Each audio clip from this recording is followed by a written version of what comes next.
You can access the entire episode now on our website, forbiddenknowledge.news, Rokfin, Rumble, and all podcast platforms. With the blood magic, you had experiences, especially working in the music industry like you've had. You've worked with some pretty big names that have actually practiced some of these nastier occult rituals, right?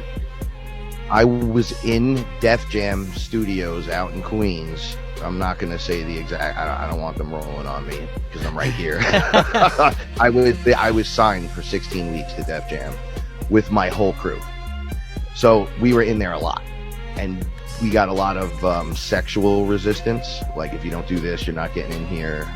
And it was crazy. So they were 7 years younger than me, my brother, but 10 years to the youngest kid. So I was the oldest guy. So I had these women that were like, everyone was married. So I didn't know what was up with that. It was forcing themselves on us at that level, or you don't get to work. Shit. Right, so you're on today to work, but you're gonna have to do. I'm not gonna say what it is, but obviously you know. Yeah, what it is. Yeah. You're gonna have to do this to me, or you're not getting in there. So then they worked it around to like everything from violence to sex, to getting us to try to perform in like Frank will wear like blue, Rob will wear green, Cutter will wear orange, and then you're gonna wear the red. And then the girl will wear, and we're like, wait, you're not dressing us exactly alike in different colors, first of all. We're like a rock hip hop group. We're not like, you signed us for like this style of music, and you're turning us into like these little homeboys that are like, hey, look at me, I'm white, this is what I do. And I'm like, I'm not down with that. I was hanging out there late night with the crew, and we went upstairs, and on the main floor, now this place looks like a crack building from the outside, but the inside is gorgeous. They got everything.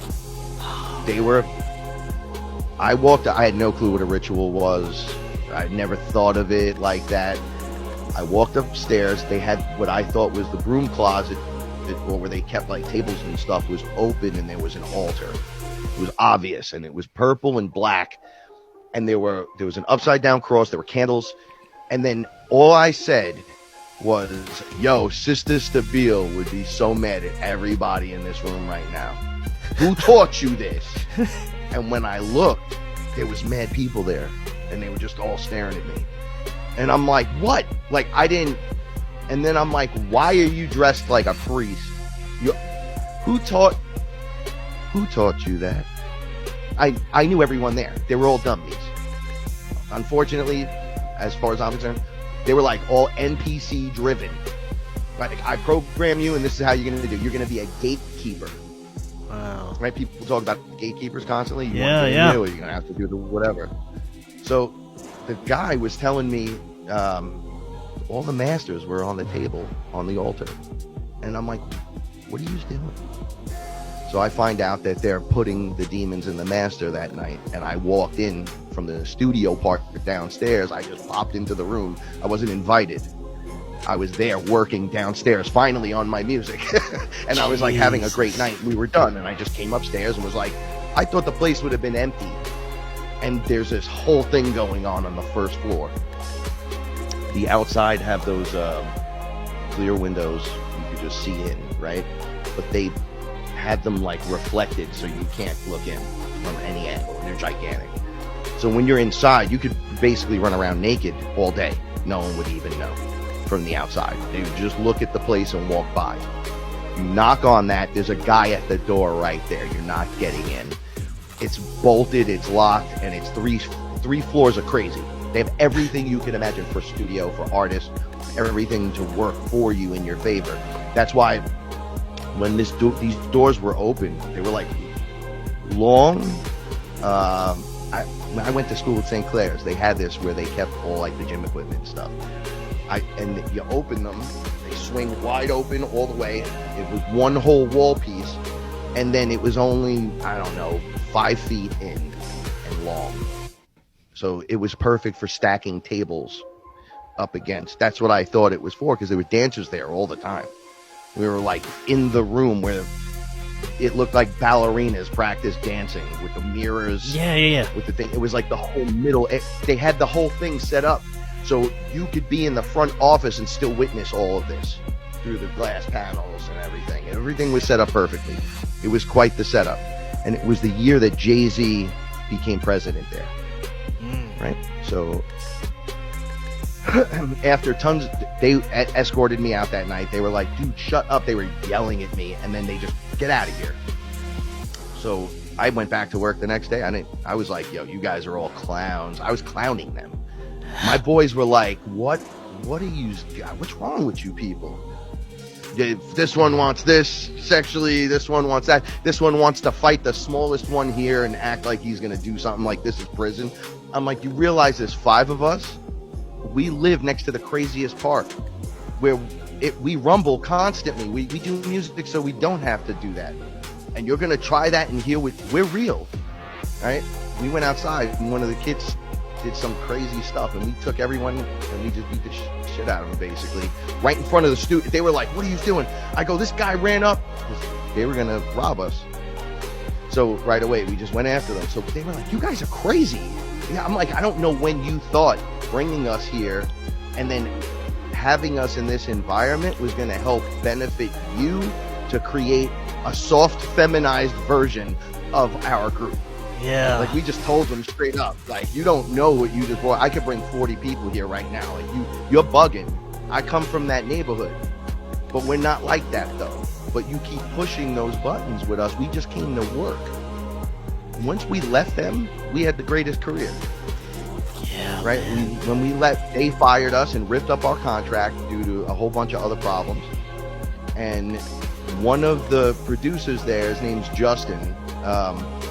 He worked on Alicia Keys' first album.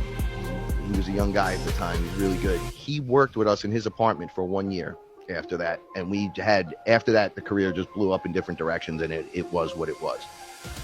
And I seen a lot of stuff in the background go down. And like I said, when I was on tour with Wu Killer B, there were different characters. They brought me in the back and they were like, listen, your birthday is when? Right away.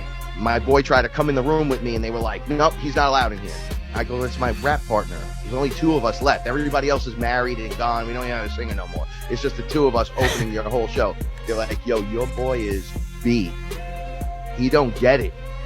They're like, you don't shut up about it though. So we're going to show you how this works. They had this book. They had a priest. I think I talked about this the last time. Yeah, we heard a little bit about it, yeah. There's like a voodoo guy there named Carl. And Carl hated me. And he did all this crazy. I'm like, you don't need any of that. You guys got me here. I'm the magic. You're the magic too, but you don't want to believe in it. But I believe. They set me a time every single night to open at exactly the same time. Yeah, you had to. It was like a must.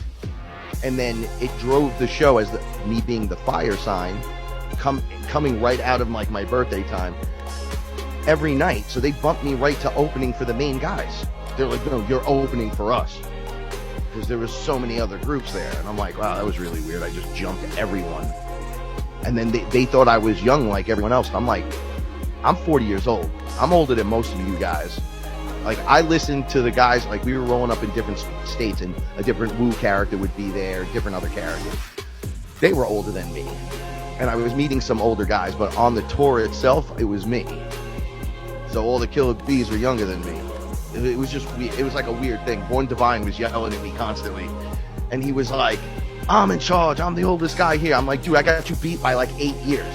It seems like you would have to be groomed from a young age to be able to fit into some of those insane secret society type groups that project you into some sort of fame or notoriety. They said the industry was not cool with them.